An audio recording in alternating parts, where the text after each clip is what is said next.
तेल सोडतोय आता हे आपला मसाला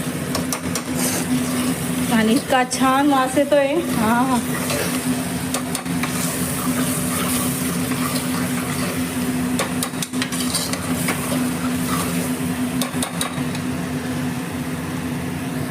तर मसाला झालेला आहे आपला. हे बघा किती छान मसाला झाला आहे. आणि मी ना त्याच्यात आता हे चिकन टाकून देते.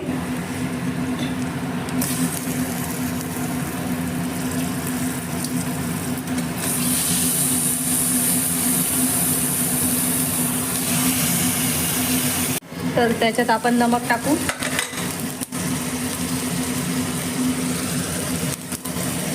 आपल्या हिशोबाने टाकायचं नमक चवीनुसार. तर मी नमक टाकून घेतलेलं आहे आणि मस्त घालून घेऊ आपण. तर आपल्याला किती पाणी टाकायचं आहे